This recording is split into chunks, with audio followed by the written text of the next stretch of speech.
அனைவருக்கும் வணக்கம். வெற்றி என்றால் என்ன, தோல்வி என்றால் என்ன, தோல்வியில் கற்க வேண்டிய பாடம் என்ன என்பது இன்றைக்கான கேள்வி.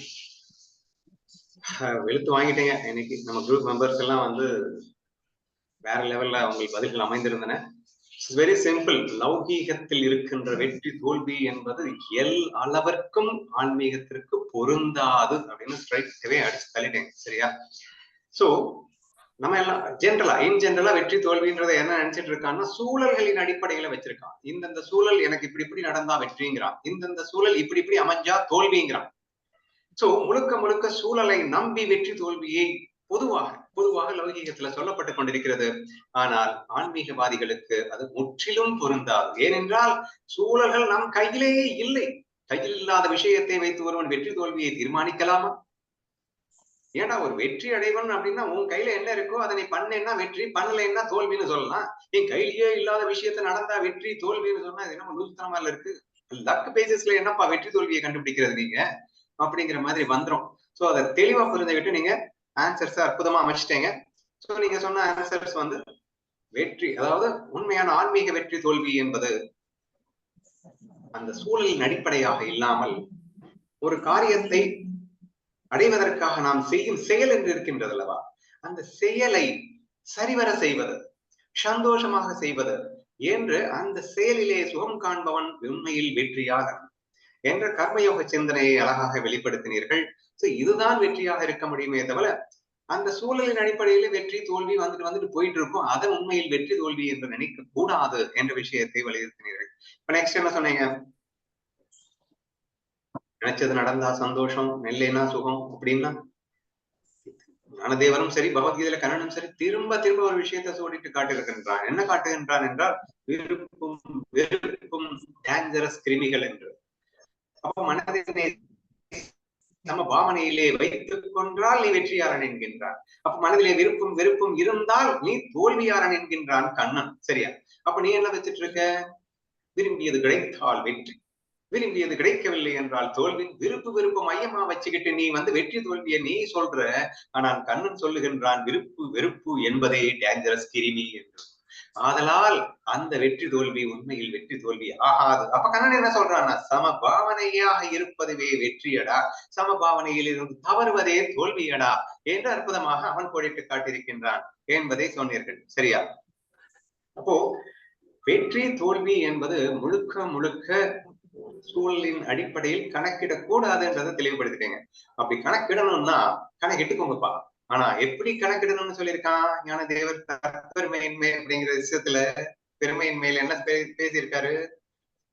இதுவெல்லாம் உனக்கு பிடிச்சிருக்கோ அதுவெல்லாம் நடக்கலைன்னா வெற்றி, பிடிக்காததான் நடந்துட்டு இருந்ததுன்னு வச்சுக்கோ, சாரி, எதெல்லாம் பிடிக்காம நடக்குதோ, உனக்கு பிடிக்காதது நடக்கும்போது வெற்றி என்றும், பிடித்ததெல்லாம் நடக்கும்போது தோல்வி என்றும் நீ கொண்டாடு என்று வெற்றி தோல்விக்கு அப்படியே உல்டா டெபினிஷனை காட்டியிருக்கின்றான் என்று. நீங்க சூழல் அடிப்படையில் தான் நீங்க சொல்லணும்னு சொன்னா கூட டெபினிஷன் இப்படி தாங்க சொல்லணும், அப்படி சொல்லக்கூடாது என்ற எல்லா விஷயத்தையும் அற்புதமாக நீங்க சொல்லி இருந்தாலும் நான் ஒரு சில விஷயத்தை மட்டும் ஷேர் பண்ணிக்கிறேன். வெற்றி என்றால் என்ன? ஞானத்தோடு வாழ்வது வெற்றி, சம பாவனையோடு இருப்பது வெற்றி, லவ் ஆல் என்று அனைத்தையும் சமமாக நேசிப்பவன் வெற்றியாளர். அவனிடத்தில் காசு பணம் வெற்றி எதுவுமே இல்லை, இகழ் ஒட்டுமொத்தமா தரித்திரமான வாழ்க்கை வாழ்கின்றான். எவ்வளவு மோசமா இருக்கட்டும், ஆனால் ஆனந்தமாக வாழ்கின்றானா அவன் வெற்றியாளன். நிரந்தர ஆனந்தத்தில் ஒருவன் திளைக்கின்றான். சூழலின் கட்டுப்பாடு இல்லாமல் வாழ்கின்றான். சூழல் அவனை எதுவுமே செய்துவிட முடியவில்லை, அவன் வெற்றியாளன். ஒருத்தட்ட கார் இருக்கு, பங்களா இருக்கு, எல்லாமே இருக்கு, ஆனா மனசுல சந்தோஷம் மட்டும் இல்லைன்னா அவனை எப்படிதான் வெற்றியாளன்னு நீங்க சொல்லுவீங்க?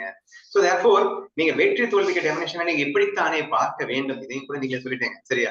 சோ இந்த அளவுக்கு நாம டெபினிஷன்ஸ் முடிச்சாச்சு. இப்போ என் பங்குக்கு தோல்வியை எப்படி கற்றுக்கொள்ள வேண்டும், அதாவது பாடம் கற்றுக்கொள்ள வேண்டும் அப்படின்னு ஒண்ணு இருக்குல்ல, அப்படின்னு பார்க்கும்போது இப்ப தோல்வினா என்ன? அப்ப ஆன்மீகத்துல தோல்வினா என்ன அப்படின்னா, எங்கே தவறுதலாக விருப்பிலோ நாம் செயல்படும் போது தோல்வி அடைகின்றோம். எங்கே தவறுதலாக அகங்காரத்தை நாம் எழுப்பி விடும் போது தோல்வி அடைகின்றோம். எங்கே இதன் விளைவாக நாம் துக்கப்படும் போது தோல்வி அடைகின்றோம். அவ்வளவுதானங்க. அப்படியே நீங்க சொன்ன டெபினிஷன் உள்டாவா போட்டீங்கன்னா வந்துரும் இல்லையா?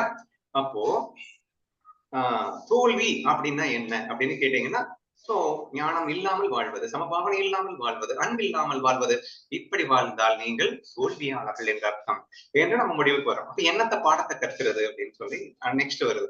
இப்ப நெக்ஸ்ட் வரும்போது சிம்பிளா நீங்க அப்படியே உள்டவா எடுத்தீங்கன்னா, ஒரு கணம் ஞானத்தோடு வாழ வேண்டும் என்ற வைராகியத்தை பெறுவது, அனைவரையும் சமமாக நேசிப்பது, குருவை சரணாகதி செய்வது. சோ இந்த மாதிரியான விஷயத்தை நான் வைராகியத்தை எடுப்பதை நான் பாடம் கற்றுக்கொள்வதுன்னு அதான் எனக்கு பாடம். நான் மிஸ் பண்ணிட்டேன். ஏன் மிஸ் பண்ணேன்னா அதுல கொஞ்சம் ரிலாக்ஸ்டா இருந்துட்டேன், வைராகியத்தோடு இல்லாம இருந்துட்டேன். அதனால இப்ப நான் வைராகியத்தை எடுத்துட்டேன்.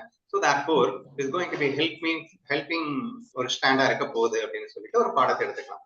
இதுதான் சூப்பர்பா நீங்க கற்றுக்கொள்ள வேண்டிய பாடமாக இருக்க வேண்டும். சரியா? there is one more opinion in that. அது என்ன ஒப்பீனியன் அப்படின்னு கேட்டீங்கன்னா, இப்போ நான் வந்து பேசிட்டு இருக்கும்போது ஒருத்தர் ஹர்ட் ஆகி அழுதுறாரு. ஓகேவா?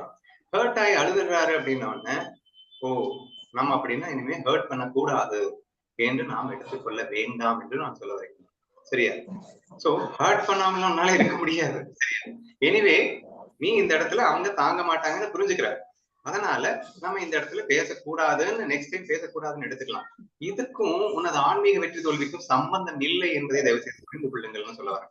அப்ப நீங்க என்ன என்ஷூர் பண்ணணும்னா, ஒருத்தங்க ஹர்ட் ஆயிட்டாங்கன்னாலே அடுத்த செகண்ட் என்ஷூர் பண்ணக்க வேண்டியது, அவங்க ஹர்ட் ஆனா மட்டும் இல்ல, அவங்க சந்தோஷத்துல திளைச்சாலும் சரி, ஹர்ட் ஆனாலும் சரி, ஒவ்வொரு செகண்டுமே நீங்கள் பாடமாக எடுத்துக்கொள்ள வேண்டியது என்ன அப்படின்னா, நான் அன்பில் இருக்கின்றேனா, அகங்காரம் இல்லாமல் இருக்கின்றேனா, இந்த விஷயத்தை தான் நீங்கள் என்ஷூர் செய்து கொள்ள வேண்டுமே தவிர, நான் செய்த செயல் ஐயோ தப்பு பண்ணிட்டேனே, நான் ஹர்ட் பண்ணிட்டேனே, இன்டென்ஷன் பியூரா இருந்து நீங்க பண்ணீங்கன்னா அது ஹர்ட் ஆகாது.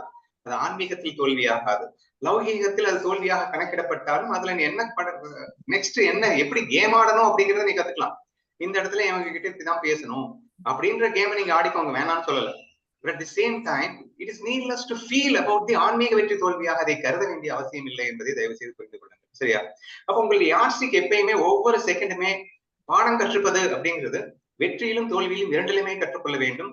என்ன நடந்தாலும் கற்றுக்கொள்ள வேண்டும், அல்லது எப்போதும் லைஃப் லாங்க கற்றுக்கொள்ள வேண்டும். நீங்கள் ஞானியாக முழுமையாக சப்கான்சியஸ் வரைக்கும் உங்கள் ஞானம் செல்லும் வரைக்கும் நீங்கள் கற்றுக்கொண்டே இருக்க வேண்டும். என்ன கற்றுக்கொள்வதுன்றது ஒண்ணும் இல்லைங்க, என்ஷூரேஷன்.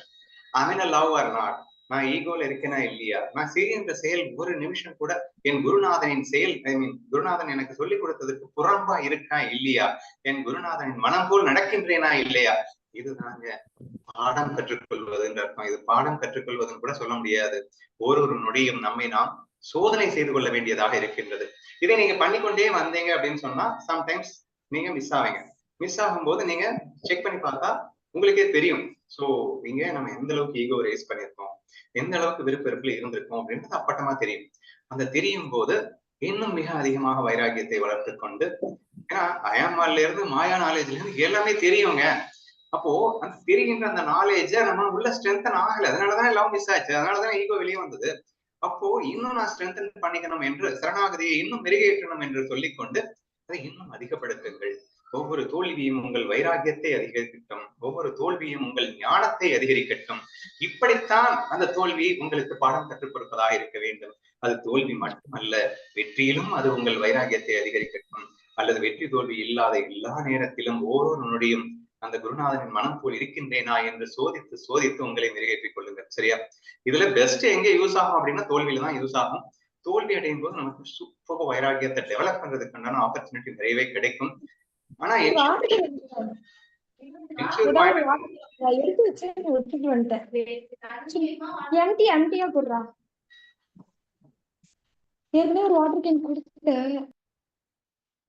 So ensure point is very very important அப்படிங்கிறது தான் என்னுடைய மேஜரான ஆன்சர். This way நீங்கள் பாடம் கற்பது அப்படிங்கிற மாதிரி இருக்கும். தோல்வியில கண்டிப்பா ஆட்டோமேட்டிக் ப்ராசஸாவே இருக்கும் ஞான சாதகனுக்கு. நான் எப்படி இந்த அளவுக்கு ஈகோ வந்துருச்சு, அப்போ நான் இன்னும் சரணாகதி செய்யணும். ஸோ இந்த ஃபீலிங்கை மட்டும் டெவலப் பண்ணுங்க.